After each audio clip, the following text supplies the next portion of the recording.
अच्छा बेटा, इसके अंदर देखें जो फर्स्ट क्वेश्चन है, ये भी हमने क्लास में डिस्कस नहीं किया, लेकिन चले पास पेपर में आ गया तो यही डिस्कस कर लेते हैं। क्रैकिंग, कि क्रैकिंग क्या होता है, ये ओ लेवल्स में आप लोगों ने अलबत्ता पढ़ा हुआ है। तो क्रैकिंग का मैं आपको बेटा साइड पे बता देता हूँ। क्रैकिंग जो है, ये एक टेक्निक होती है जिसमें हम लॉन्ग चेन हाइड्रोकार्बन्स को स्मॉल चेन हाइड्रोकार्बन्स में कन्वर्ट करते हैं। क्यों? इसकी रीजन क्या होती है बेटा? इसकी रीजन ये होती है बेटा कि जो पेट्रोलियम है ना, पेट्रोलियम, जो क्रूड ऑयल है, पेट्रोलियम मीन जो आपका क्रूड ऑयल है, क्रूड ऑयल से आपको पता है पेट्रोलियम इज अ मिक्सचर। इसमें मिक्सचर होता है, मतलब इसमें आपके पास गैसोलीन पेट्रोल होता है, इसमें डीजल ऑयल होता है, इसमें केरोसिन ऑयल भी होता है, इसके अंदर बेटा आपका फ्यूल ऑयल होता है जो शिप्स में यूज होता है। तो पेट्रोलियम इज अ मिक्सचर। लेकिन आप देखेंगे जो ज्यादा यूज है ना, वो गैसोलीन का है, पेट्रोल का यूज ज्यादा है, diesel oil, kerosene, fuel oil का यूज कम है। और इनमें लॉन्ग चेन हाइड्रोकार्बन होते हैं, इसमें कार्बन ज्यादा होती है। Gasoline is the small chain hydrocarbon, ये बेटा स्मॉल चेन है, और ये लॉन्ग चेन हाइड्रोकार्बन्स होते हैं। तो हमें क्योंकि गैसोलीन ज्यादा चाहिए, गैसोलीन या पेट्रोल इसकी डिमांड ज्यादा है, तो हम क्या करते हैं, इस लॉन्ग चेन हाइड्रोकार्बन को स्मॉल चेन हाइड्रोकार्बन में कन्वर्ट करते हैं। और इसकी कन्वर्जन में क्या होता है, जब भी आप एक लॉन्ग चेन हाइड्रोकार्बन को स्मॉल चेन हाइड्रोकार्बन में कन्वर्ट करेंगे by heating and by catalyst, तो आपके पास एक अल्केन बनता है और साथ में स्मॉल अल्कीन्स बनते हैं। इसलिए इसकी जो डेफिनेशन देखें वो ये कह रहा है कि what is mean by term cracking and why is it carried out, इसको आप क्यों करते हैं। तो आपने बेटा इसकी डेफिनेशन वही लिखनी है जो ओ लेवल्स में आप लिख कर आए हैं, कि ब्रेक डाउन, बेटा मैंने अभी स्टार्ट किया है Ali Abbas, break down of longer hydrocarbons longer hydrocarbons into smaller hydrocarbons। अब देखिए मैं आपको ये बता रहा हूं ये बात, कि ये तो क्रैकिंग हो गई कि आप क्रैक करते हैं, तोड़ते हैं लॉन्ग चेन हाइड्रोकार्बन्स को स्मॉल चेन हाइड्रोकार्बन में। यूज ये करते क्यों है, कि मैं आपको फिर बता देता हूँ। इसलिए करते हैं बेटा कि पेट्रोलियम इज यूजलेस मिक्सचर, आपको पता है petroleum is useless, but its fractions are very useful. इसके जो फ्रैक्शन है ना, इट्स फ्रैक्शंस आर यूजफुल। मतलब पेट्रोलियम के अंदर जो फ्रैक्शंस आपको मिलेंगे, गैसोलीन, डीजल, केरोसिन, ये बहुत यूजफुल है। तो इसलिए आप इसमें जो डीजल, केरोसिन, फ्यूल ऑयल, ये डेली लाइफ में यूज कम होता है, पेट्रोल ज्यादा यूज होता है, लेकिन पेट्रोल में कार्बन चेन कम है, और diesel oil, kerosene oil, fuel oil में कार्बन लॉन्ग चेन है। तो इसलिए आप लॉन्ग चेन को स्मॉल चेन में, लेस डिमांडेड फ्यूल को मोर डिमांडेड फ्यूल में कन्वर्ट करते हैं। ठीक है, तो अब अगला क्वेश्चन देखिए, इसका यही है कि why is it carried out. तो आप बताएंगे कि जो स्मॉलर हाइड्रोकार्बन्स हैं वो मोर यूजफुल हैं। इसका जो आंसर है ना, why is it carried out, आप लिखेंगे smaller hydrocarbons smaller hydrocarbons are more useful। अच्छा, इसके बाद देखें briefly how the cracking of hydrocarbon would be carried out. Cracking होती कैसे है, क्या ये लॉन्ग चेन हाइड्रोकार्बन खुद ब खुद ब्रेक डाउन हो जाएगी, या आपको कोई कंडीशंस देनी पड़ेंगी। तो आपको यहां लिखना है बेटा कि ये थर्मल क्रैकिंग होती है by using high temperature, using high temperature and pressure, ये एक हो गया, एंड कैटलिस्ट। और बेटा यूजिंग कैटलिस्ट, कैटलिस्ट को भी आप यूज करते हैं। कैटलिस्ट इसमें कौन सा यूज होता है, Al2O3 एंड SiO2, ये कंडीशंस हैं। ठीक है, अब क्रैकिंग करते कैसे हैं ये देखें। वो कह रहा है कि construct a balance equation for the formation of heptane by cracking tetradecane. Decane कहते हैं 10 को ना, और टेट्रा 4, तो 14 बन गया ना, टेट्रा डिकेन 14 हो गया, टेट्रा डिकेन। आपने बेटा इसकी क्रैकिंग करनी है। क्रैकिंग मीन इस लॉन्ग चेन हाइड्रोकार्बन को स्मॉल चेन में कन्वर्ट करना है। तो ये C14, नहीं बेटा अब्दुल्ला आमिर, बेटा ये जो क्रैकिंग वाला था ये मैंने आपको अभी करवाना था, लेकिन क्योंकि यहीं पर डिस्कस हो रहा है तो इसलिए आप इसको यहीं पर करेंगे बेटा, ठीक है। C4, और आपने ये ओ लेवल्स में भी किया हुआ है ना, इसलिए कोई नई चीज नहीं है। C14H30। अब देखें, आपने इसको ब्रेक डाउन करना है, क्रैक करना है इनटू स्मॉलर। आपको ये बात ध्यान में रहे कि क्रैकिंग दो तरह की होती है, जिसमें लॉन्ग चेन हाइड्रोकार्बन जो है ना, लॉन्ग चेन हाइड्रोकार्बन, इसको जब आप क्रैक करते हैं ना बेटा, तो इससे क्या बनता है, स्मॉल एल्केन्स बनते हैं और बाकी अल्कीन्स बनेंगे, अल्कीन्स। अच्छा, अब देखें, C14H30 जो है ये एक लॉन्ग चेन हाइड्रोकार्बन है। इसको आपने बेटा क्रैक करना है, तोड़ना है इनटू अल्केन एंड अल्कीन्स। तो एक तो उसने आपको बता दिया कि ये अल्केन बनाना है जी, C7H16। ये अल्केन तो देखें एक छोटा बन गया ना, C14 से C7 वाला अल्केन बन गया। अब बाकी जो बेटा रिमेनिंग यहां पर कार्बन और हाइड्रोजन है, कितने रह गए, 7 कार्बन रह गए, और हाइड्रोजन कितने रह गए आप देखें, हाइड्रोजन रह गए 14। या तो आप ऐसे लिख दें, ये अल्कीन बन गया, C7H14 इज द अल्कीन। लेकिन बेटा अगर आप ये चाहते हैं कि जी मैं अल्कीन को मजीद छोटा करके मजीद इसके स्मॉल अल्कीन्स बनाऊं, तो आप ऐसे करें, C14H30, C7H16 तो उसने कहा हुआ है, आप इसको मजीद स्प्लिट कर देना, इसके आप अल्कीन बना लें, एक 3 कार्बन वाला C3H6 और एक 4 कार्बन वाला बना लें, ये आपकी चॉइस है बेटा, C4H8। ठीक है, ये आपके, अगर आप मजीद इसको स्प्लिट करना चाहते हैं, अगर आप कोई और कॉम्बिनेशन लेना चाहते हैं, 5 कार्बन वाला एल्कीन बनाना चाहते हैं, वो बना लें। लेकिन एक चीज बेटा जहन में रहे, C14H30 है ना, एक तो उसने आपको कहा है कि अल्केन बनाना है ये। अब अगर आप इसको मजीद स्प्लिट करना चाहते हैं किसी और सीक्वेंस में, तो ठीक है, आप C2H4 ले लें और दूसरा ले लें आप बेटा C5H10।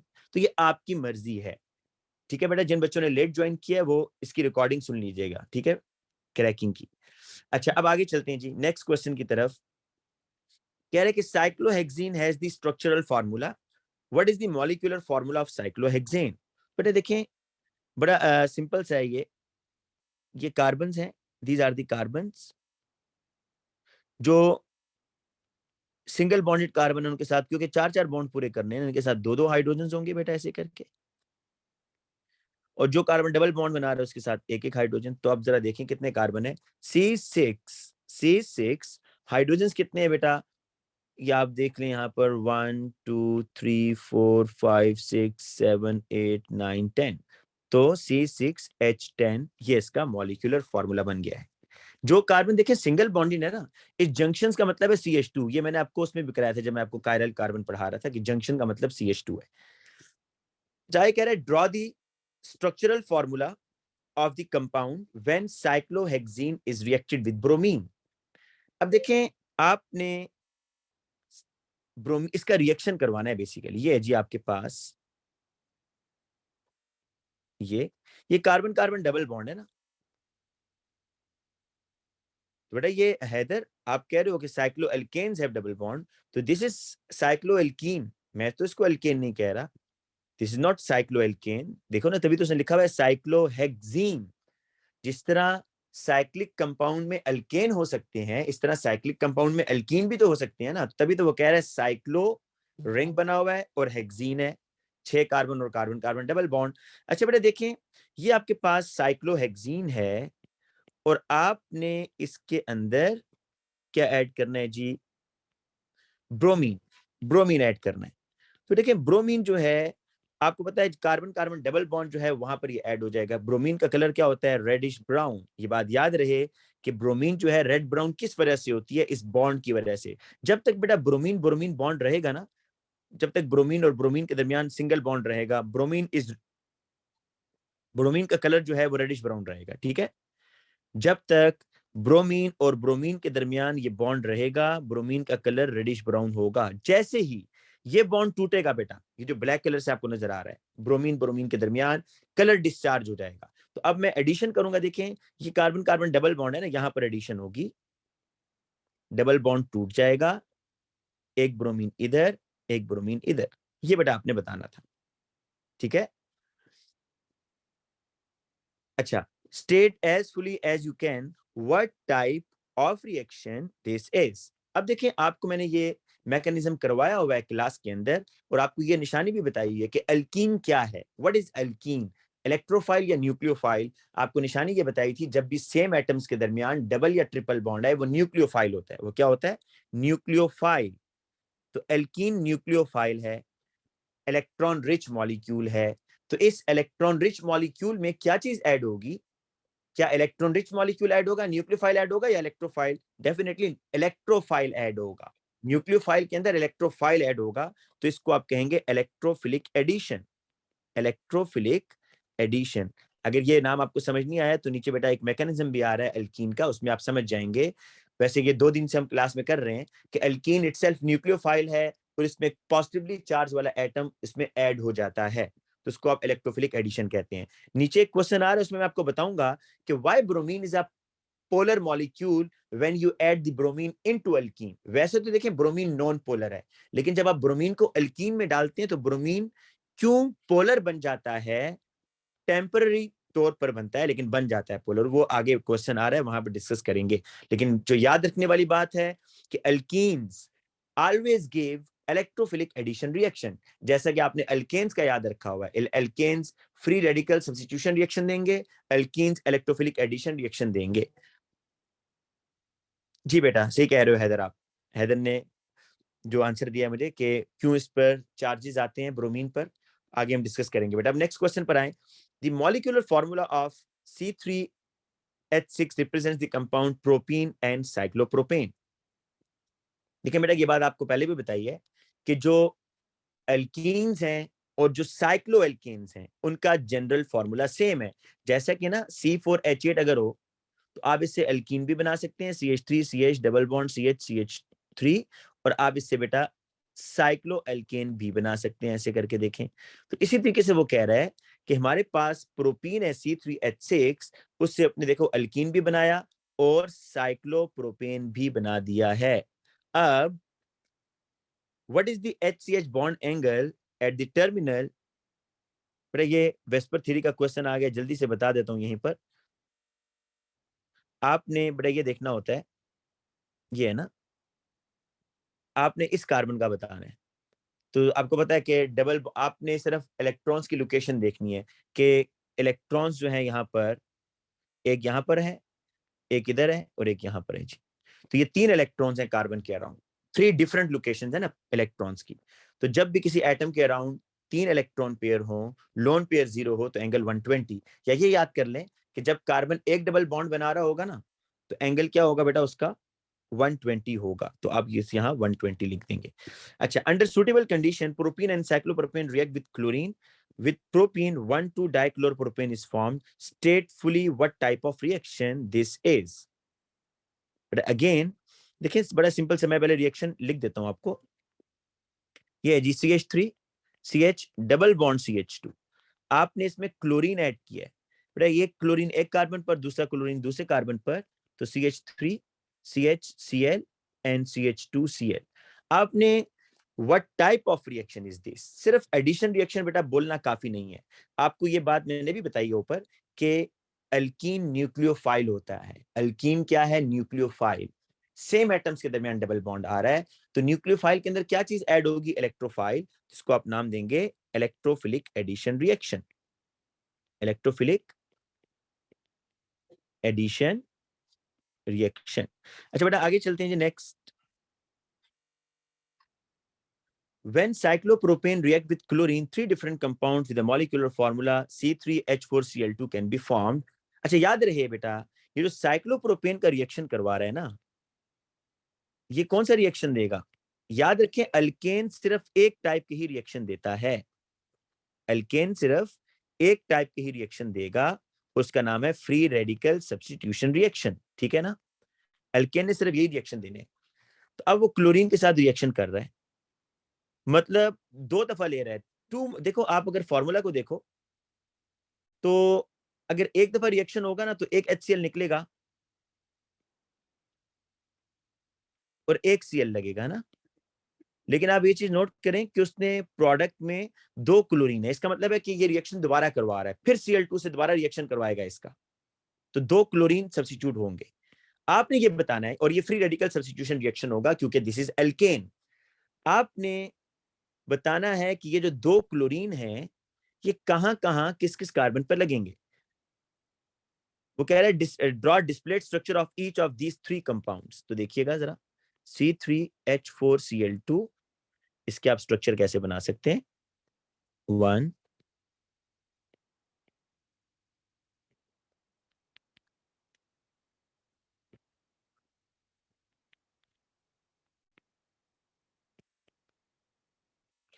बेटा ये हो सकता है ना, देखें कि एक ही कार्बन पर दोनों क्लोरीन लग जाए ना, मतलब जो आपने सब्स्टिट्यूशन की है वो एक ही कार्बन के ऊपर से दोनों हाइड्रोजन सब्स्टिट्यूट करवा लें। बेटा देखो ना, साइक्लिक वो आपने बनाना है साइक्लोप्रोपेन, तो फिर साइक्लिक बनाना लाजमी नहीं होगा क्योंकि साइक्लोप्रोपेन का रिएक्शन हो रहा है। किसका रिएक्शन हो रहा है? साइक्लोप्रोपेन का। देखो साइक्लोप्रोपेन का रिएक्शन हो रहा है बेटा ऐसे करके, तो आइसोमर तो साइक्लिक ही बनेगा ना। ये बॉन्ड तो नहीं, रिंग तो नहीं रप्चर होगा क्योंकि क्लोरीन से रिएक्शन करवा रहा है। तो या HCl इधर लग सकता है, क्लोरीन इस H पे लग सकता है किसी, लेकिन होगा साइक्लिक के अंदर ही रिएक्शन, ठीक है। तो अब दूसरी पॉसिबिलिटी क्या है कि आप बेटा दूसरी पॉसिबिलिटी इस तरह करें, ये H, ये H, बड़े ध्यान से देखिएगा अभी। आपको मैंने साइक्लोएल्केन में सिस ट्रांस पढ़ाया था, याद करें जरा। इन दोनों कार्बन को देखें बेटा, ये जो दो कार्बन हैं, सॉरी ये जो बेटा दो कार्बन हैं, इसको देखिएगा ये वाले। इन दोनों कार्बन के नीचे और इन दोनों कार्बन के ऊपर सेम ग्रुप्स लगे हुए हैं या नहीं? आप कहेंगे सर वो तो आपने डबल बॉन्ड भी बताया था कि डबल बॉन्ड होना चाहिए, तो वो ओपन चेन में बताया था। ओपन चेन में डबल बॉन्ड होना चाहिए, डबल बॉन्डेड कार्बन के साथ दोनों ग्रुप डिफरेंट होने चाहिए। लेकिन क्लोज चेन के अंदर डबल बॉन्ड का होना कंडीशन नहीं होता क्योंकि डबल बॉन्ड में कार्बन रोटेट नहीं कर रहा होता बेटा। अब इसको आप क्या कहेंगे? सिस, क्योंकि दोनों क्लोरीन्स मैंने कार्बन के नीचे लगाए हैं, तो ये सिस हो गया। अब तीसरा आइसोमर इसी का ट्रांस बना दें आप, ट्रांस, वो कैसे बनेगा देखें।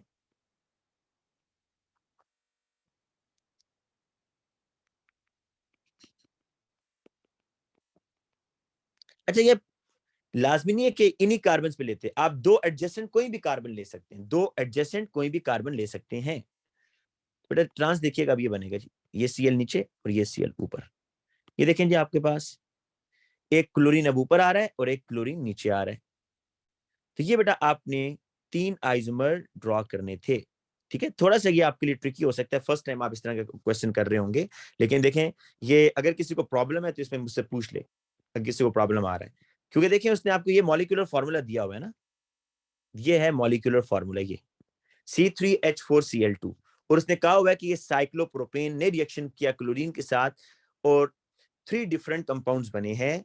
तो आपने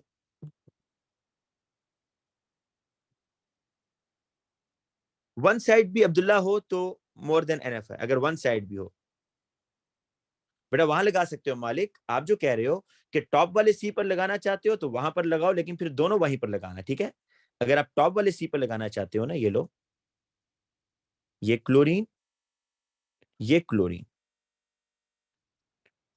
इस तरह करना चाहते हो तो ऐसे कर लो, ये लो जी, ये आपका सिस है। ये देखो इस कार्बन के ऊपर दोनों साइड पर क्लोरीन आ रहे हैं, ये सिस होगा फिर।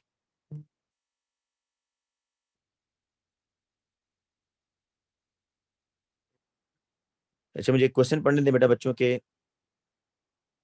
नहीं बेटा डिफरेंट कैसे होगा, डिफरेंट कैसे होगा? ये कार्बन नंबर 1, ये कार्बन नंबर 2, 1,2 डाइक्लोरो, ये कार्बन नंबर 1, ये कार्बन नंबर 2, क्योंकि नंबरिंग तो वहीं से करेंगे ना जिसके साथ क्लोरीन लगा हुआ है।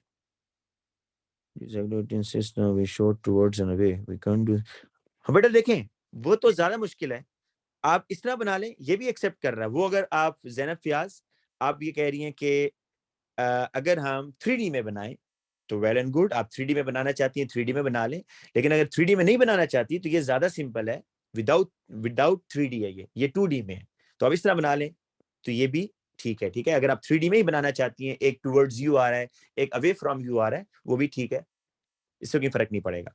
अच्छा बेटा हम नेक्स्ट क्वेश्चन पर आते हैं जी।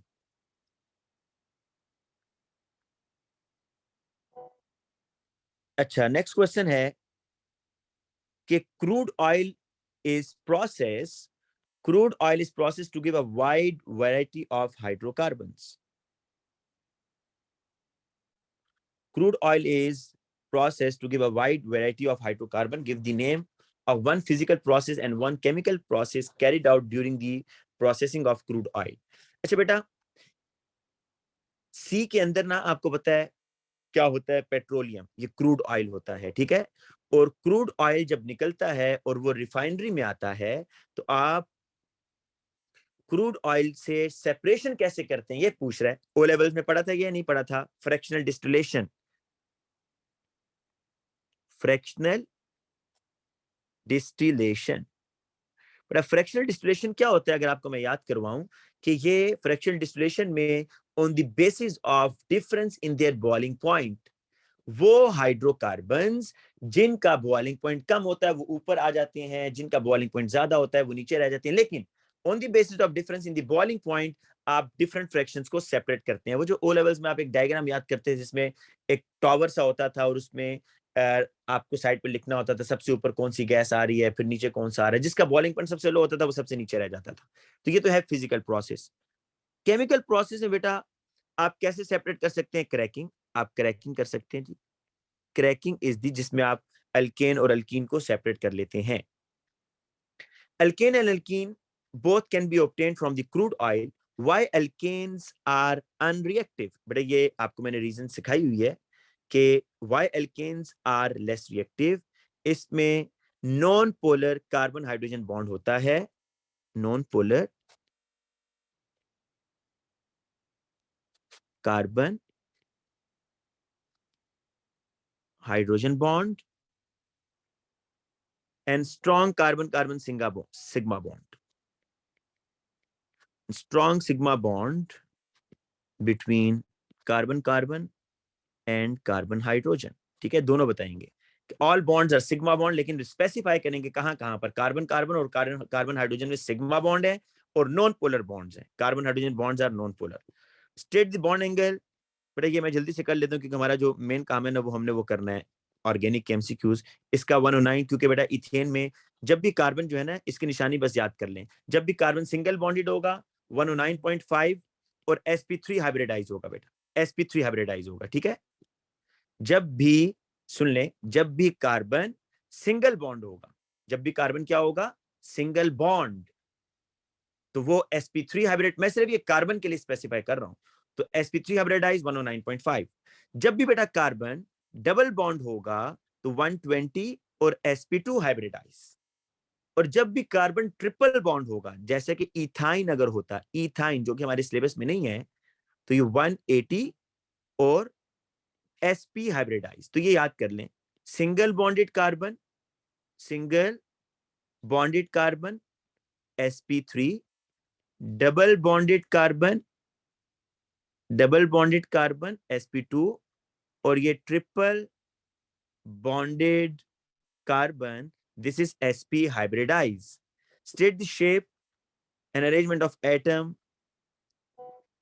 टेट्राहेड्रल और टेट्राहेड्रल है इथेन के लिए, और इसके लिए ट्राइगोनल प्लेनर. क्योंकि बेटा हम कर चुके हैं इसलिए इसमें मैं ज्यादा टाइम नहीं लगाना चाह रहा. अच्छा, आगे चलते हैं जी.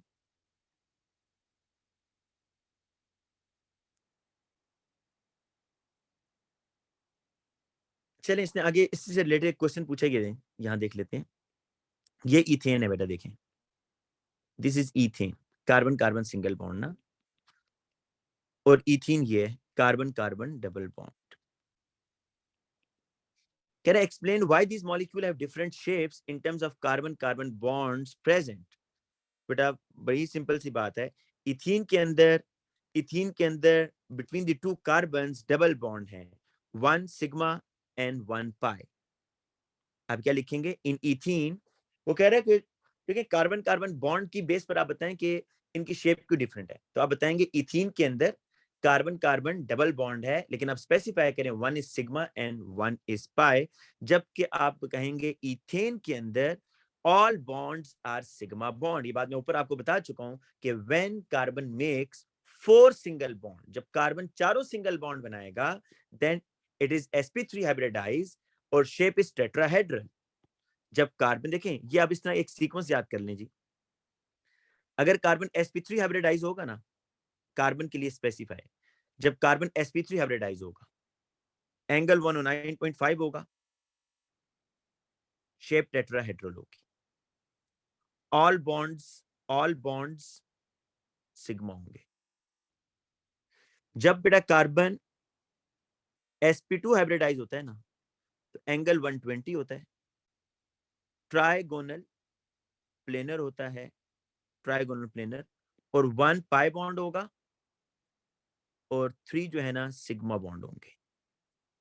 और जब बेटा कार्बन जो है ना, जब कार्बन sp हाइब्रिडाइज होता है ना, तो 180 linear shape 2 pi and 1 2 sigma bond. इसमें आप ये ले लें इथाइन की एग्जांपल, ये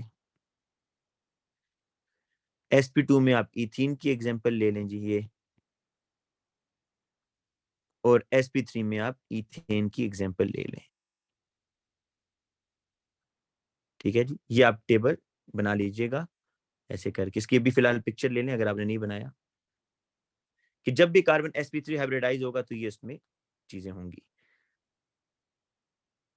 बेटा ये रिएक्शन मैं इसलिए स्किप कर रहा हूँ, इथेन और क्लोरीन का ये हमने बहुत दफा किया है, क्लास में प्रैक्टिस भी कर लिया है, और आपको मैंने ये होमवर्क के तौर पे भी दिया हुआ था। आप सिर्फ इसको खुद कीजिएगा, क्योंकि आगे भी रिपीट होगा, मैं आगे करवा दूंगा, ठीक है, किसी और मॉलिक्यूल के साथ। इथेन और क्लोरीन पर हम मजीद टाइम जाया करने की जरूरत नहीं है।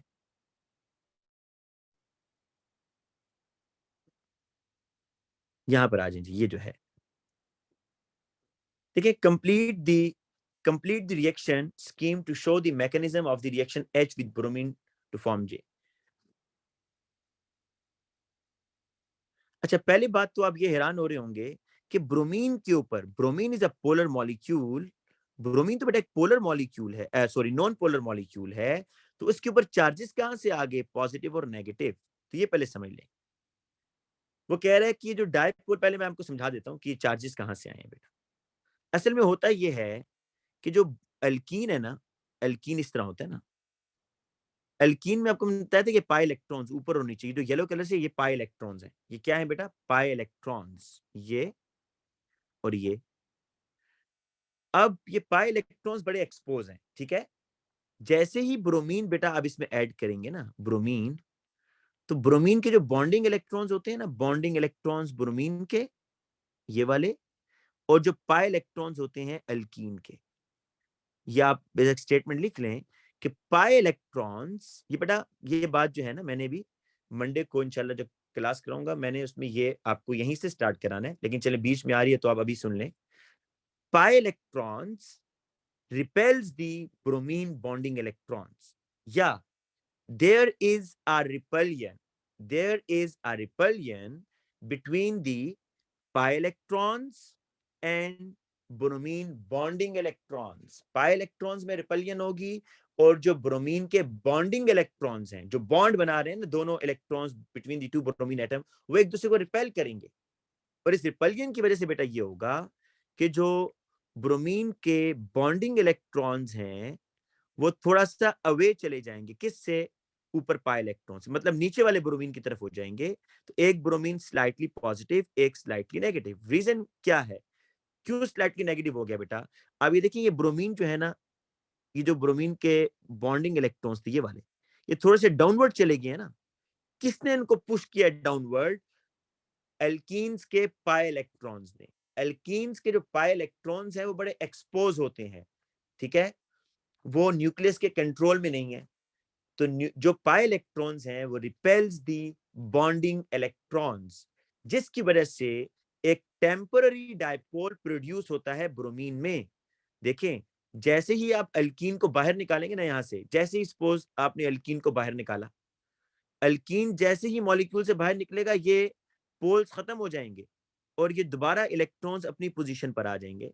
तो बेसिकली ब्रोमीन के जो इलेक्ट्रॉन्स हैं उनको रिपेल किया जा रहा है बाय दी एल्कीन्स बॉन्डिंग। अगर आप मार्क्स स्कीम में देखें ना तो वो क्या कहता है जी कि dipole is induced, dipole produce हुआ है इसमें by proximity proximity to carbon carbon double bond. Carbon carbon double bond की वजह से ब्रोमीन में डायपोल प्रोड्यूस हो गया है। आप सिंपल ये कह दें कि pi electrons of alkene repels the bromine bonding electron, as a result dipole is produce, temporary dipole is produce, not permanent. अब बेटा मैकेनिज्म करना है आपने, आपको पता है कि अल्कीन इज अ न्यूक्लियोफाइल, तो न्यूक्लियोफाइल अटैक करेगा इस ब्रोमीन पर, ठीक है। और अब देखिए ये पोलर बॉन्ड बना हुआ है ना, क्योंकि दोनों इलेक्ट्रॉन्स तो नीचे वाले ब्रोमीन की तरफ है, तो bond will break heterolytically, bond बेटा हेट्रोलिटिकली टूटेगा, ठीक है। बॉन्ड ने हेट्रोलिटिकली बेटा टूटना है और CH3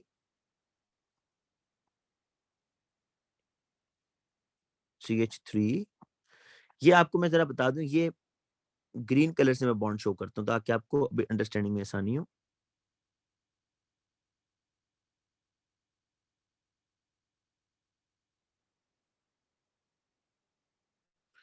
बेटा ये आप मुझे बताएं, इस कार्बन पर प्लस चार्ज बनता है या नहीं बनता?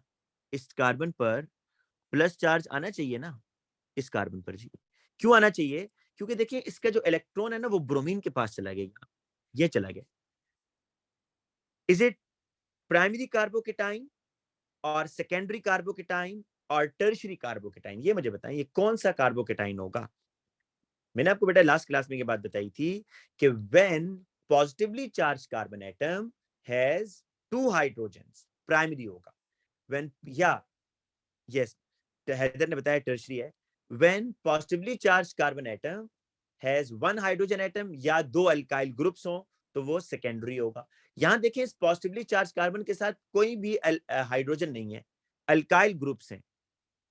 और मैंने आपको बेटा ये बताया था कि alkyl groups are electron donating groups, ये अपने इलेक्ट्रॉन डोनेट करते हैं, जिसको मैंने जो आपको नोट सेंड किया तो उसमें मैंने लिखा था पॉजिटिव इंडक्टिव इफेक्ट भी इसको कहते हैं, या इलेक्ट्रॉन डोनेटिंग ग्रुप्स। तो आप ये बताएंगे दिस इज टर्शियरी। अच्छा यहाँ पर लेबलिंग लाजमी नहीं है, मैं ऐसे आपको रिवाइज करवा रहा हूँ जो लास्ट क्लास में हमने पढ़ा था कि ये है tertiary carbocation, this is very stable. क्यों? तो आप बताएंगे इट हैज थ्री, ये बेटा क्वेश्चन पूछता है, ठीक है, कि व्हाई दिस इज स्टेबल। आप कहेंगे थ्री अल्काइल ग्रुप्स, और अल्काइल ग्रुप्स क्या होते हैं? Alkyl groups, alkyl groups are electron donating groups, ये इलेक्ट्रॉन डोनेटिंग ग्रुप्स हैं, which decreases the charge density on carbon. देखिए ना बेटा तीनों साइड से ना, तीनों साइड से, यहां से भी, यहां से भी और यहां से भी, ये ऊपर से और ये इधर से, ये इलेक्ट्रॉन डोनेट कर रहा है ताकि पॉजिटिव चार्ज जो कार्बन है ना उसके ऊपर से पॉजिटिव चार्ज को कम किया जा सके। पॉजिटिव चार्ज जितना कम होगा आपका मॉलिक्यूल उतना स्टेबल होता जाएगा, ठीक है। इसलिए टर्शियरी कार्बोकेटाइन इज स्टेबल, ये स्टेबल होता है जी। अब आपको यहाँ मैकेनिज्म क्योंकि सिर्फ करना था तो इसलिए इसकी जरूरत नहीं है बेटा, सिर्फ आपने चार्जेस डालने हैं, ये आपने सिर्फ बेटा चार्जेस डालने थे इधर,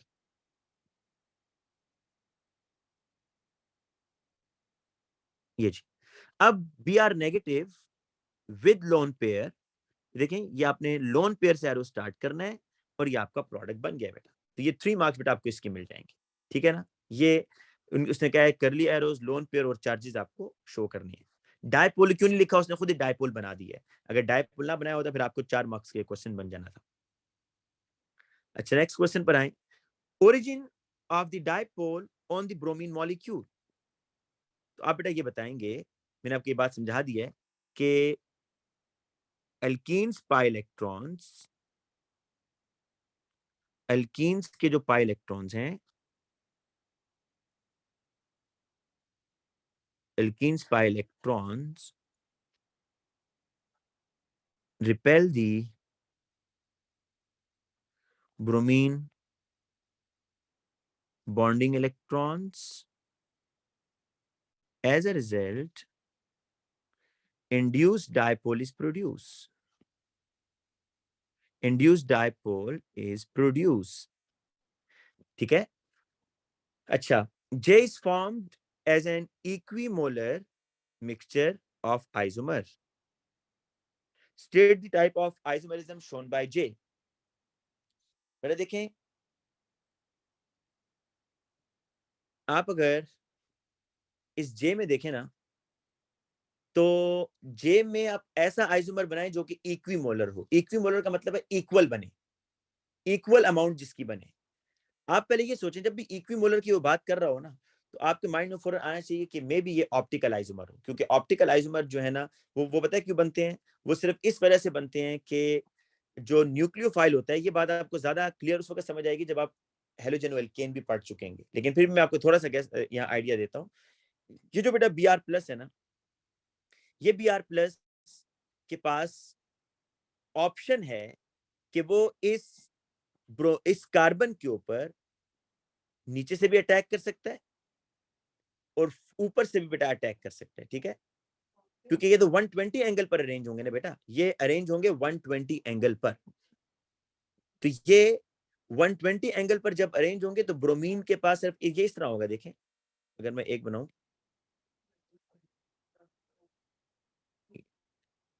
ये देखें ऐसे.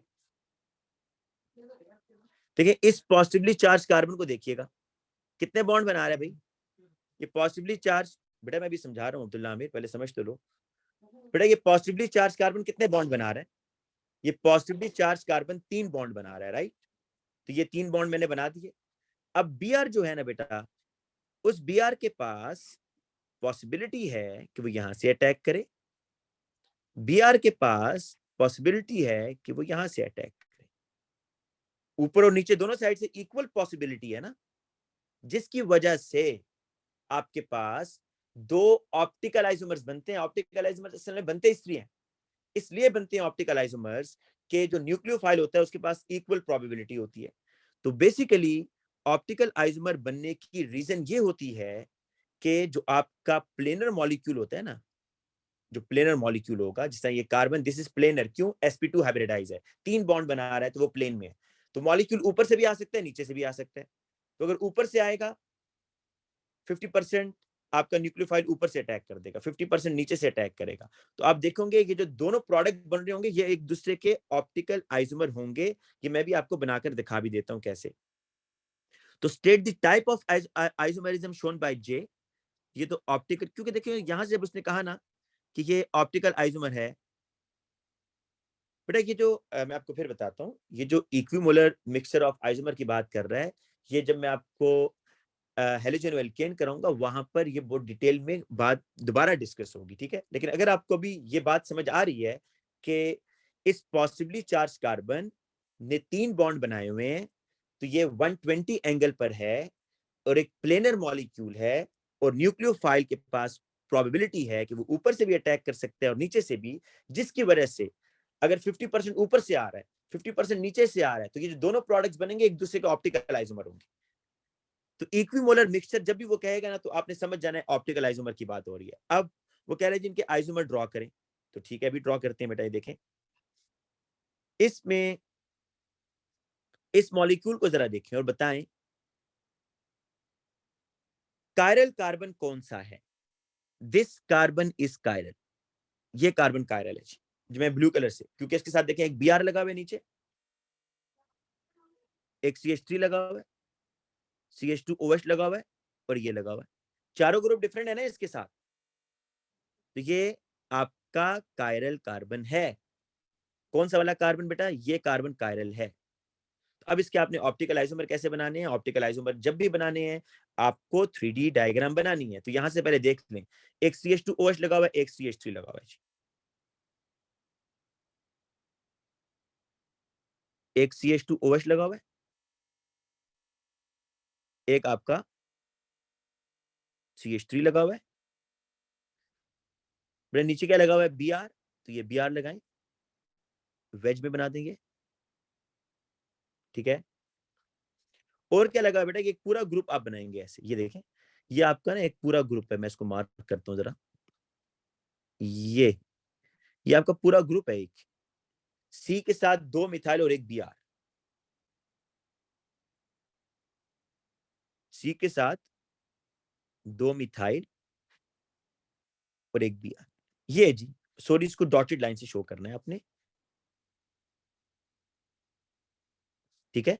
ये तो ये बताया था ना, 2 नॉर्मल लाइन, प्लेन लाइन, एक वेज, एक डॉटेड। इसका बेटा आगे मिरर इमेज बनाना है आपने, ये देखें, ये आएगा कार्बन, CH2OH ऊपर ऐसे ही आ जाएगा,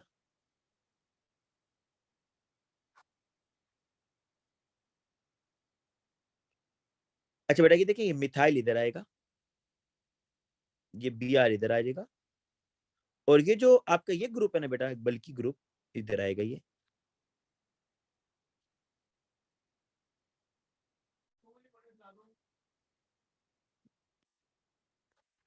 इस तरीके से आपने बनाना है, ठीक है। ये आपके ऑप्टिकल आइसोमर बन गए। अच्छा नेक्स्ट क्वेश्चन पर आए जी। अच्छा नेक्स्ट क्वेश्चन भी बेटा मैंने आपको चल मैं करवा देता हूँ प्रैक्टिस के तौर पर। The reaction of heptane with chlorine in the presence of UV light. Abdullah Aamir ये मैटर नहीं करता। देखो जिस तरह मैंने जो है डॉटेड लाइन इस ग्रुप को दिया है, आप मार्क्स स्कीम में देखो उसने मे बी किसी और को दिया हो, मिथाइल को दिया हो या CH2OH को दिया हो, तो ये मैटर नहीं करता आपने किसको देना है। मैटर ये करता है कि आपने 3D में बनाना है और वेज, डॉटेड और प्लेन लाइन यूज करनी है। लेकिन बेस्ट पैटर्न ये होता है कि आप 2 नॉर्मल लाइन यूज कर लो, एक वेज और एक डॉटेड। किसको कौन सी लाइन से शो करना है ये मैटर नहीं करता।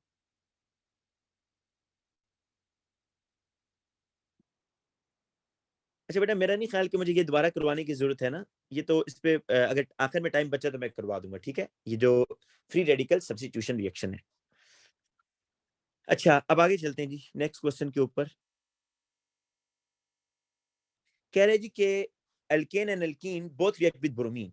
अच्छा बेटा ये जो मैंने अब अभी आपको ना अभी तक क्लास में सिर्फ एक एडिशन रिएक्शन करवाया है, ठीक है। अभी ये एडिशन रिएक्शन में कुछ चीजें मिसिंग हैं, कुछ करानी है मैंने, जैसे कि मार्कोनिकॉफ रूल, वो मैं आपको मंडे की क्लास में कराऊंगा। ये आइडेंटिफिकेशन टेस्ट में मैंने मंडे को कराना है, लेकिन अभी बीच में आ रहा है तो उसको दोबारा देख लें कि आइडेंटिफिकेशन टेस्ट कैसे करते हैं जी आप अल्केन और अल्कीन में।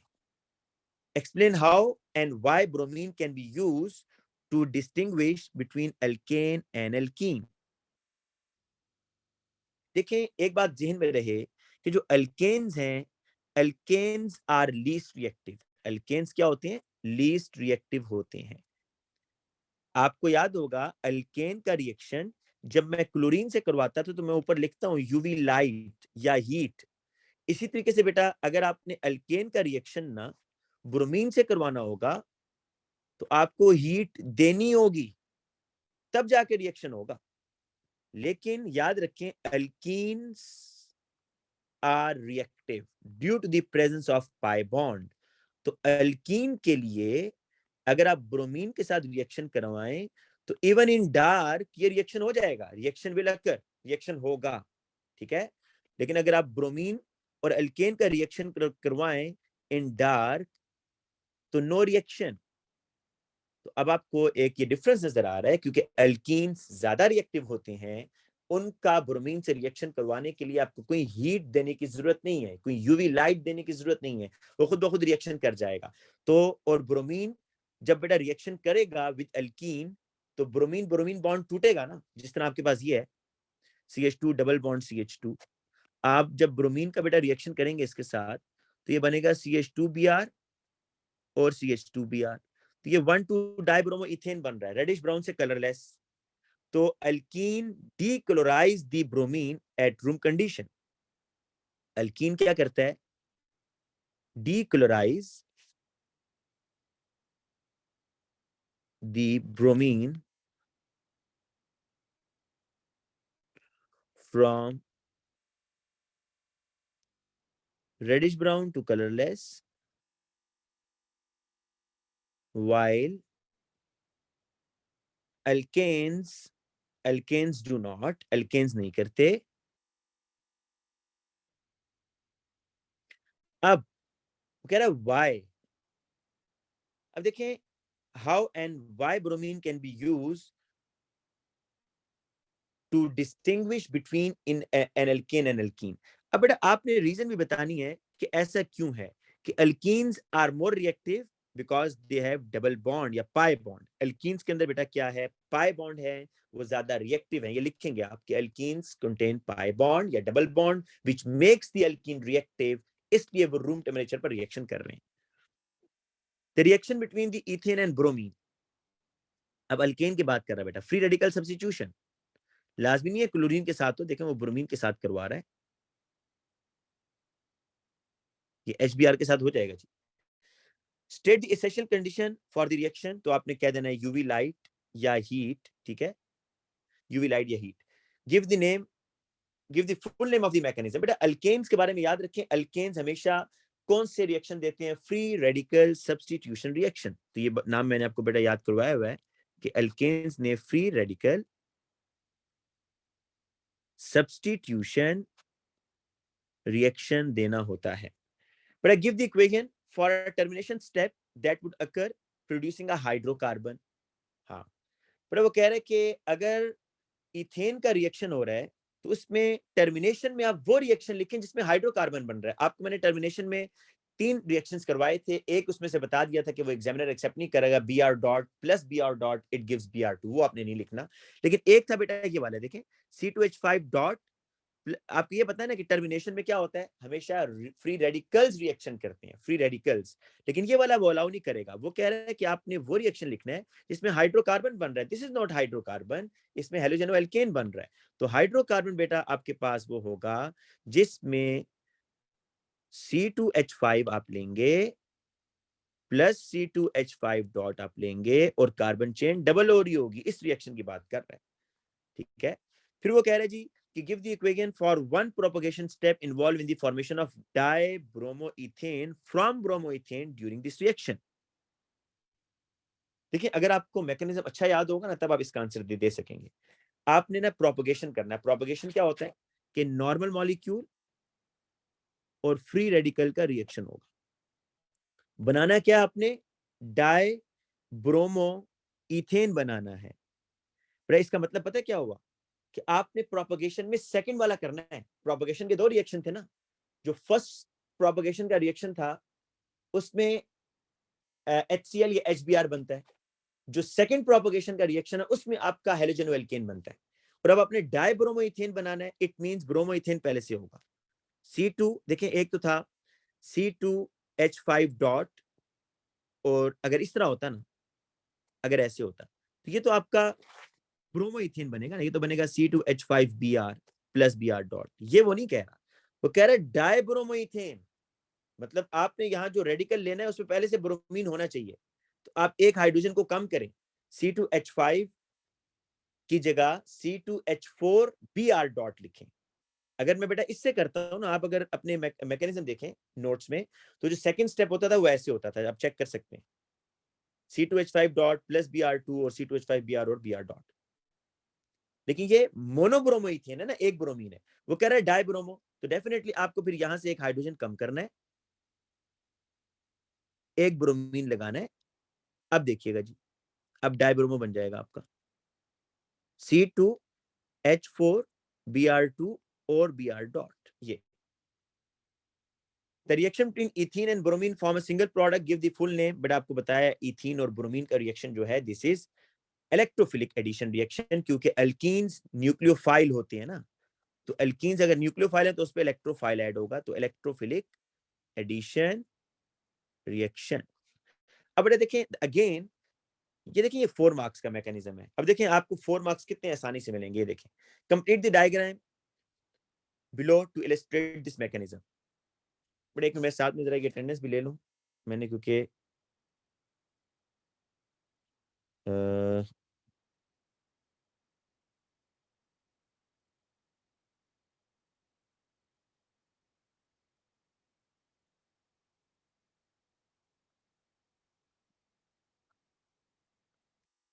ठीक है बेटा। अच्छा बेटा देखें, आपको ये कहा है कि जो अल्कीन्स होते हैं ना बेटा, अल्कीन्स में पाई इलेक्ट्रॉन्स बहुत ज्यादा एक्सपोज होती हैं। देखें ऊपर भी इलेक्ट्रॉनिक क्लाउड होगा, नीचे भी होगा, ऐसे करके ये। अब जैसे ही बेटा ब्रोमीन आएगा ना, जैसे ही ब्रोमीन का मॉलिक्यूल इसके पास आएगा, तो ये जो पाई इलेक्ट्रॉन्स आपको नजर आ रहे हैं ना यहाँ पर, पाई इलेक्ट्रॉन्स, ये बात समझा चुका हूँ, फिर आपको बता रहा हूँ एक दफा। ये pi electron in bonding electrons को ना रिपेल करते हैं, और इस रिपलियन की वजह से क्या होगा, ये जो बेटा आपके बॉन्डिंग इलेक्ट्रॉन ये वाले हैं ना, ये बिल्कुल नीचे चले जाएंगे, नीचे, क्योंकि ऊपर वो एल्कीन उनको रिपेल कर रहा है। तो ये एक स्लाइटली नेगेटिव हो जाएगा, और दूसरा जो है स्लाइटली पॉजिटिव हो जाएगा। ठीक है, ऐसे। अब देखें, पर अब देखें इसके आपने ये एरो डालना है ऐसे, ये ऐसे जाएगा,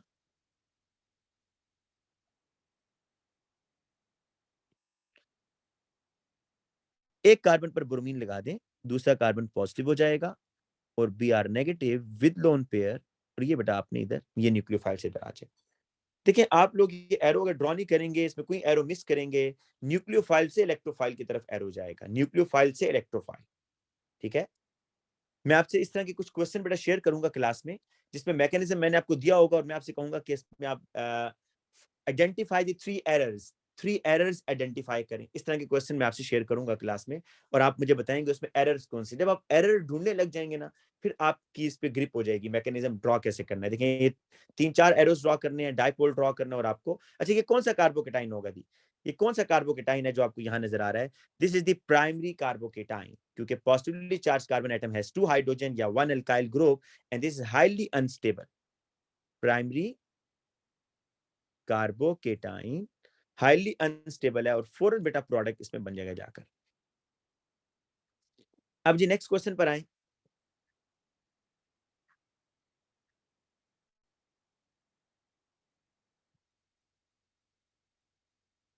नेक्स्ट क्वेश्चन कह रहे हैं आपको कि A B and C all have the formula C4H8, they all decolourise. एक मिनट अगर आप वेट कर लें,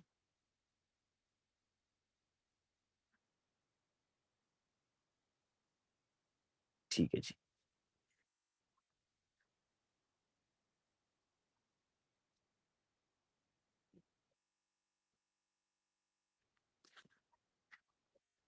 एक मिनट वेट कीजिएगा बस।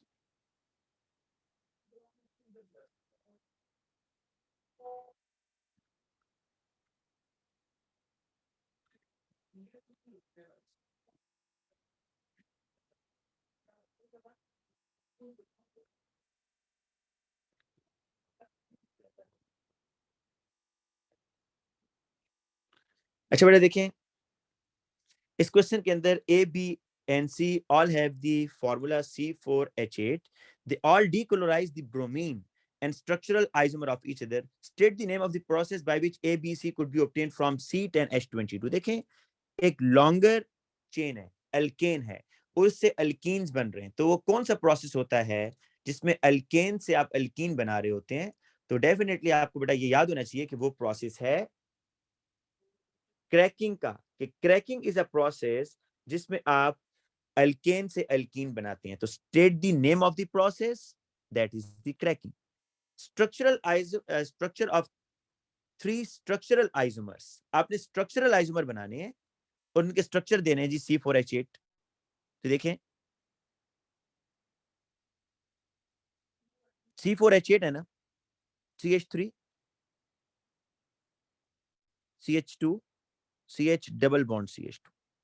लेकिन स्ट्रक्चर लिखना है तो मेरा बेस्ट तरीका ऐसे है, CH3, CH2, सिर्फ फंक्शनल ग्रुप को शो कर देंगे। ये देखिए ब्यूटवानीन, इसका नाम क्या होगा, ब्यूटवानीन। आप आइसोमर अभी बनाएंगे ना, ये तो है ब्यूटवानीन। अब आप क्या करें, आइसोमर बनाना है, स्ट्रक्चरल आइसोमर में पोजिशनल भी आ सकता है, चेन भी, और फंक्शनल ग्रुप भी।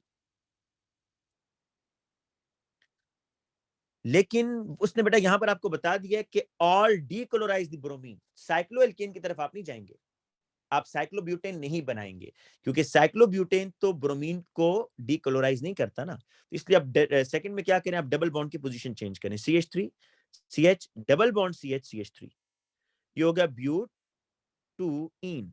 तीसरे में पता क्या करें, आप चेन आइसोमर बनाएं, ऐसे करके एक डबल बॉन्ड ऐसे लगा दें, चेन ब्रांच लगा दें ऐसे, CH2 और ये CH3, इसको ऐसे लिख दें आप, CH3 C। अच्छा देखें, ये जो कार्बन आपको नजर आ रहा है, इस कार्बन के साथ कितने मिथाइल आपको नजर आ रहे हैं? दो मिथाइल है ना। तो आप इसको अगर ऐसे करें, CH3 whole twice C double bond CH2, ऐसे लिख सकते हैं ना इसको, ऐसे इसको लिख सकते हैं या नहीं लिख सकते, कि आपके पास ये जो बेटा डबल बॉन्डेड कार्बन आ रहा है उसके साथ दो मिथाइल हैं, तो ये आपका क्या बन जाएगा, 3 आइसोमर्स एल्कीन के। ओनली ए शोज ज्योमेट्रिकल आइसोमेरिज्म। तो अब बेटा हमें क्या करना होगा, कह रहा है कि आपको बताना है कि only A shows geometrical isomerism, explain the, इसने ऊपर लेबल तो नहीं किया हुआ ना, ए कौन सा है, ठीक है। अब बेसिकली मैं ए इसको कहूंगा बेटा, दिस इज द ए, कि ज्योमेट्रिकल आइसोमेरिज्म वो आपसे बनवाना चाह रहे हैं।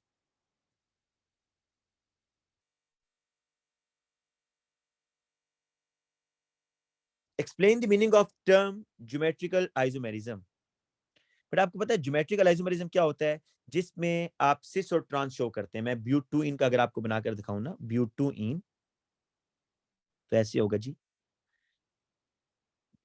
ये सिस बन जाएगा इसका, सिस, क्योंकि देखें सिस क्यों कह रहा हूं इसको, ये दोनों सेम ग्रुप सेम साइड पर आ रहे हैं। और जब मैंने ट्रांस बनाना होगा तो एक मिथाइल ऊपर, एक मिथाइल नीचे कर दूंगा, एक H ऊपर और एक H नीचे, तो दिस इज बेटा ट्रांस, ये आपका ट्रांस आइसोमर बन गया, सिस और ट्रांस आइसोमर, ठीक है। अब वो कह रहे हैं कि इसका मतलब क्या है जी, आइसोमेरिज्म का मतलब आपको पता है, molecule with the same structures का या compounds with same molecular formula, same structural formula, but different arrangement of atoms in space. अब देखें, आप ज्योमेट्रिकल आइसोमर में जो डेफिनेशन लिखेंगे वो स्टीरियो आइसोमर की लिखेंगे ना, ये स्टीरियो आइसोमर है ना। स्टीरियो आइसोमर की दो टाइप्स थी, ऑप्टिकल और सिस ट्रांस। तो आपने बताना है compounds having same molecular formula, same structural formula, but different arrangement of atoms in space। अच्छा ये बताएं कि ये जो सिस है, इसमें ये दोनों मिथाइल, मैंने आपको बेटा ये मॉडल से एक्सप्लेन किया था कि सिंगल बॉन्डेड जो कार्बन होते हैं वो मुसलसल रोटेट कर रहे होते हैं। ये जो आपको दो मिथाइल नजर आ रहे हैं, ये जो सिस में दोनों सेम साइड पर हैं, ये रोटेट क्यों नहीं कर रहे? अगर ऊपर हैं दोनों तो थोड़ी देर बाद नीचे क्यों नहीं आ रहे? क्यों रोटेशन नहीं हो रही इसमें? या ट्रांस के अंदर एक मिथाइल नीचे है और एक ऊपर है, तो ये इनकी पोजीशन फिक्स क्यों है? ये क्यों मूव नहीं कर रहे? क्योंकि सिंगल बॉन्डेड के अंदर तो ये ग्रुप्स मूव कर रहे होते हैं, रोटेट कर रहे होते हैं। तो इसकी रीजन ये है कि due to the presence of carbon carbon double bond, due to the presence of carbon carbon double bond. तो ये बेटा ज्योमेट्रिकल आइसोमर की डेफिनेशन याद कर लें, बिल्कुल स्टीरियो आइसोमर की डेफिनेशन है। सिर्फ यहां पर आपने ये बता देना है कि ये जो आइसोमर्स बने हैं ना, सिस और ट्रांस, इनमें कार्बन कार्बन डबल बॉन्ड का रोल है, क्योंकि carbon carbon double bond restricts the rotation, restrict the rotation, वो रोटेशन नहीं होने देता जी। अच्छा, draw the displayed formula of A and use it to show the mechanism of the reaction of A with HBr। अब देखें A क्या है, A आपका होगा ब्यूट-2-ईन, जिसके सिस ट्रांस बन रहे हैं। देखें इसका तो सिस ट्रांस नहीं बन सकता ना, क्योंकि डबल बॉन्ड टर्मिनल पोजीशन पर आ रहा है, और आपको ये बताया था कि जब भी डबल बॉन्ड कॉर्नर पर आएगा ना, उसका सिस ट्रांस नहीं बनता। इस तरह बेटा यहां पर भी आप देखें डबल बॉन्ड कॉर्नर पर आ रहा है, कॉर्नर पर आने से क्या होता है, जो डबल बॉन्डेड कार्बन है उसके सेम एटम्स हो जाते हैं। तो इसलिए यहां पर आए, ये आपके पास है जी CH3 C double bond C CH3, ये H और ये H। आपने इसका HBr से रिएक्शन करवाना है। तो HBr is a polar molecule. देखिए ये स्लाइटली पॉजिटिव, ये स्लाइटली नेगेटिव। अब क्या होगा, न्यूक्लियोफाइल कौन है जी? इसमें आपको बताया है कि carbon carbon double bond, same atoms के दरमियान जब भी डबल बॉन्ड आता है वो न्यूक्लियोफाइल होता है। तो ये न्यूक्लियोफाइल बेटा ये अटैक करेगा, ये देखें, इस इलेक्ट्रोफाइल हाइड्रोजन पर, क्योंकि hydrogen bromine bond is polar ना, ब्रोमीन ने हाइड्रोजन के इलेक्ट्रॉन खींचे हुए हैं, तो बॉन्ड हेट्रोलिटिकली टूटेगा ऐसे करके। बट अब आपके पास देखिए सिमेट्रिकल एल्कीन है, तो मैटर नहीं करता कि आपने इसे मेजर और माइनर क्या बनेगा, सिमेट्रिकल एल्कीन है। तो CH3 C H C CH3,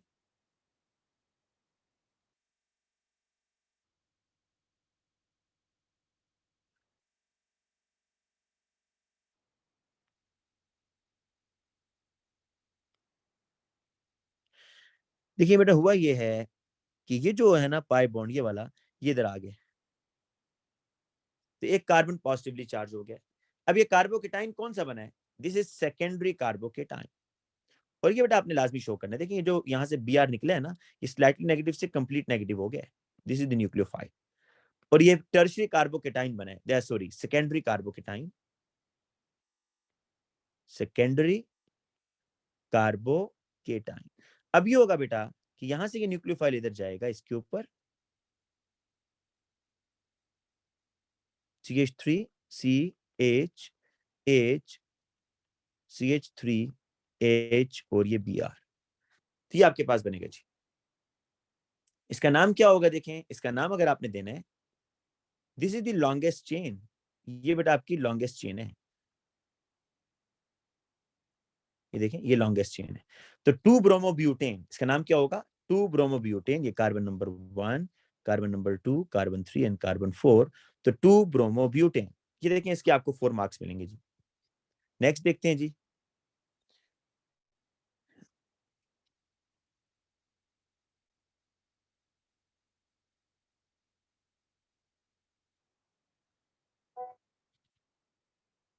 बेटा थोड़ा सा काम तो करने दो मालिक, इतनी क्या तुम्हें जल्दी है भाई? बस ये एक रह गया भाई, ये एक तो क्वेश्चन रह गया, फिर खत्म हो गया बस।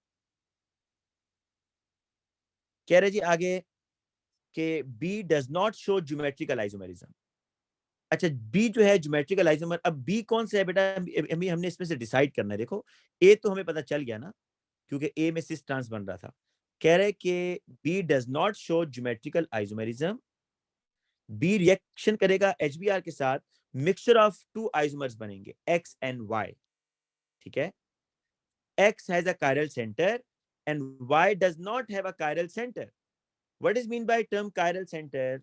तो आप बताएंगे chiral center बेटा ये होता है कि a carbon atom with 4 different groups, a carbon atom with 4 different groups, एक कार्बन एटम जिसके साथ 4 ग्रुप लगे हों, that is the chiral carbon. अब ये बी क्या है? बी आपने इन दोनों में से देखना है, जो ऊपर आइसोमर बनाए ना बेटा, कि ब्यूट 1 इन है या ब्यूट 2 इन है, किस में आपने ये देखना है कि किस में कायरल कार्बन बनेगा after the addition of HBr। तो भी चेक कर लेते हैं, ये देखें साइड पर यहां लिख लेते हैं। ये है आपके पास CH3 CH2 CH double bond CH2, और दूसरे जी आपके पास CH3 CH3। देखिए आपको देखते साथ ही पता चल जाना चाहिए कि ये कायरल नहीं हो सकता, क्योंकि इस कार्बन के साथ ना दोनों ग्रुप सेम है। आप चेक करके भी देख लेंगे, HBr डालेंगे जब हम, तो CH3 Br, ये देखें, ये Br को मैं चले इधर ले गया, H को इधर ले गया, तो क्या इसमें से कोई कायरल कार्बन है? ये भी कायरल नहीं है, ये भी कायरल नहीं है, है ना? इसका मतलब but 1 ene is the chiral. अब जरा मैं ब्यूट 1 इन में ऐड करता हूं, आप देखिएगा HBr, Br को मैं इधर ले जाता हूं, H को इधर ले जाता हूं, ठीक है? अगर दूसरी तरफ लेके जाऊंगा फिर नहीं बनेगा, आपने कायरल बनाना है। ये एक ही ऑप्शन है, CH3 CH2 C Br, ये H एंड ये CH3। ये देखें जी, कायरल बन रहा है ना इसमें, दिस इज कायरल कार्बन। तो ये आपका जो ब्यूट 1 है उसमें जब आप HBr ऐड करते हैं तो कायरल कार्बन बनता है। लेकिन आप 2 मिथाइल प्रोपीन, ये जो नीचे वाला है बेटा 2 मिथाइल प्रोपीन, इसमें आप जब HBr ऐड कर रहे हैं तो कायरल कार्बन नहीं बन रहा। इन दोनों कार्बन के साथ देखें सेम सेम ग्रुप लगे, तो ब्यूट 1 इन आपका बी होगा, क्योंकि वो कह रहा है बी में अगर आप HBr डालें तो कायरल बनता है, और बी में अगर HBr डालें तो एक में कायरल नहीं बन रहा। तो व्हाट इज बी? तो बी आपका होगा ब्यूट 1 इन। ठीक है, अब कह रहे जी इसका ऑप्टिकल आइसोमर ड्रॉ कर देंगे। जो मैंने ब्यूट 1 इन बनाया ना बेटा, इधर ये देखें इसका जो प्रोडक्ट बना है यहाँ पर, ये जो इसका प्रोडक्ट है, आपने इसका ऑप्टिकल आइसोमर ड्रॉ करना है। एक कार्बन है, बस ग्रुप याद कर लें, एक कार्बन है, मिथाइल है, इथाइल है, ब्रोमीन और H है। कार्बन है बेटा, मिथाइल है, इथाइल है, H है और ब्रोमीन है। ठीक है, ये आपने लगा देना है। C2H5 को अगर अलग लिखना चाहते हैं इस तरह भी लिख सकते हैं बेटा। बेहतर ये है कि चले आप इस तरह खोल के इसको ओपन करके लिखते हैं। इसका कायरल का ये बनेगा जी optical isomer CH3 CH2 CH3, और जी ये बन जाएगा इसका H, और यहां आ जाएगा जिसका Br। एक्सप्लेन, बड़ा ये बड़ा इंपॉर्टेंट है जी, जो भी मैं क्वेश्चन डिस्कस करने जा रहा हूं। Explain why X is produce in higher yield than Y। कह रहा है X ज्यादा बनेगा और Y जो है ना कम बनेगा। अब देखें इस ब्यूट 1 इन में ना दो ऑप्शन थे, मैं जरा जल्दी से ब्यूट 1 इन दोबारा ड्रॉ करता हूं।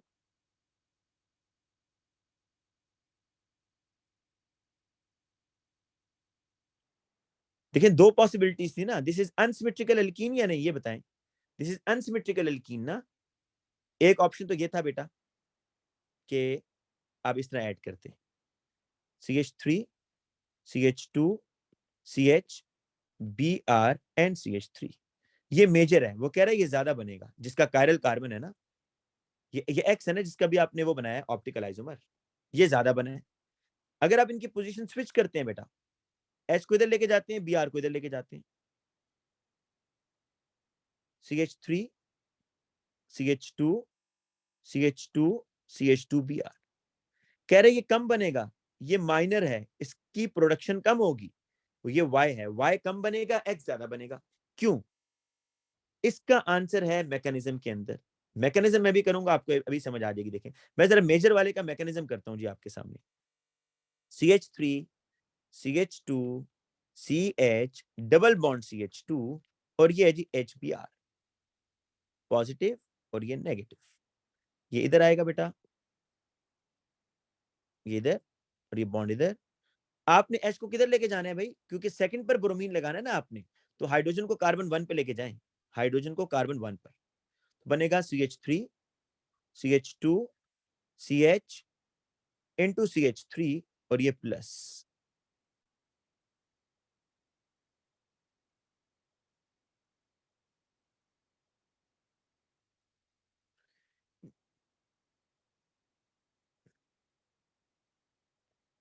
देखें, और यहां साथ में Br नेगेटिव बनेगा विद लोन पेयर। ठीक है, अब बेटा ये कौन सा कार्बोकेटाइन है ये जो बना है? This is secondary carbocation, secondary carbocation which is more stable, जो कि क्या होता है, ज्यादा स्टेबल होता है। क्यों स्टेबल होता है? रीजन में अभी आपको मैंने बताई है कि टर्शियरी कार्बोकेटाइन में there are two alkyl groups which is electron donating, जो दोनों साइड से पॉजिटिवली चार्ज कार्बन को इलेक्ट्रॉन दे रहे हैं और चार्ज डेंसिटी कम करने की कोशिश कर रहे हैं पॉजिटिवली चार्ज कार्बन के ऊपर, उसको न्यूट्रलाइज करने की कोशिश कर रहे हैं। और नेक्स्ट स्टेप में क्या होगा कि ये न्यूक्लियोफाइल इस कार्बन के ऊपर अटैक करेगा, CH3 CH2 CH CH3Br। तो ये देखिए सेकेंडरी कार्बोकेटाइन स्टेबल है ना, तो ये ज्यादा बनेगा। अब माइनर वाला क्यों कम बनेगा उसको भी देख लें। ये Y जो है, ये Y क्यों कम बनेगा? वाई बेटा इसलिए कम बनेगा, देखिए इसका आंसर ये आपने देना है। अभी अभी मैं आपको पहले समझा दूं फिर आंसर बताता हूं।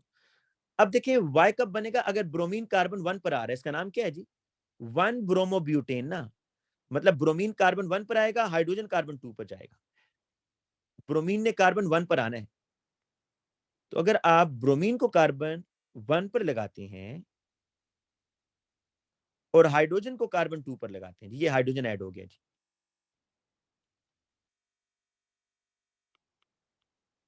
ये देखिए अब ब्रोमीन, ये नया हाइड्रोजन ऐड हुआ है जी, ये जो मैं ग्रीन कलर से, ये नया हाइड्रोजन ऐड हुआ है, ठीक है, ये इधर था तो ये इधर आ गया जी। ये अब ये जो कार्बोकेटाइन बना है, ये कौन सा बना है जी इसमें, दिस इज प्राइमरी कार्बोकेटाइन ना, दिस इज प्राइमरी कार्बोकेटाइन, जो कि क्या होता है जी, अनस्टेबल होता है। क्यों अनस्टेबल है, why this is unstable,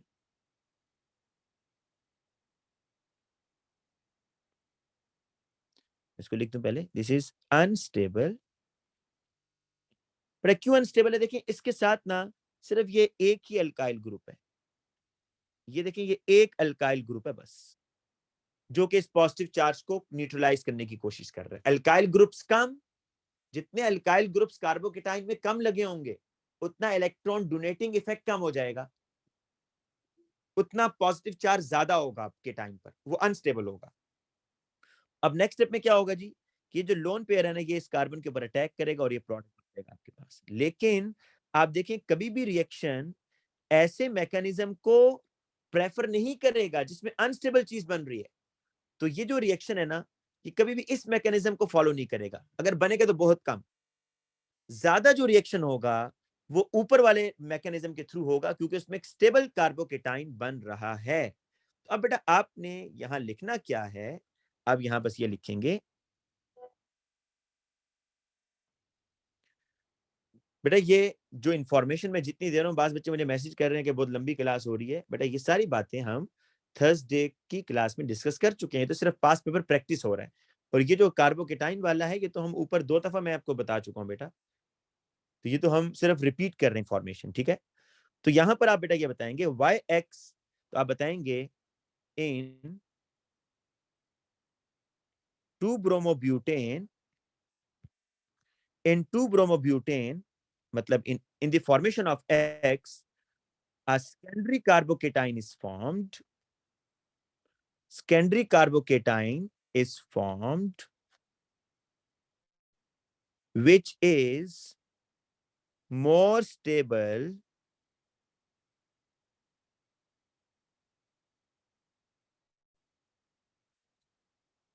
because it has more alkyl groups. इसके साथ बेटा ज्यादा अल्काइल ग्रुप्स हैं। तो ये जो मैंने आपको लिखना, तो आपने ये, तो मैंने आपको सिर्फ समझाने के लिए इतनी डिटेल बता दी है, ठीक है। चलिए बेटा अब आप इस तरह करें, फिर ये चलें खत्म भी हो गया भाई। अब आप लोग जरा इस वर्कशीट को बेटा सॉल्व करेंगे, ये जो मैंने अभी आपको सारी सॉल्व करवाई है, इसको आपने खुद वो करना है, ठीक है। तो आज के लिए बेटा इतना काफी, और कल मैं ये वर्कशीट्स चेक करूंगा भाई, ठीक है, ये वर्कशीट चेक होगी क्लास में, दोनों वर्कशीट्स।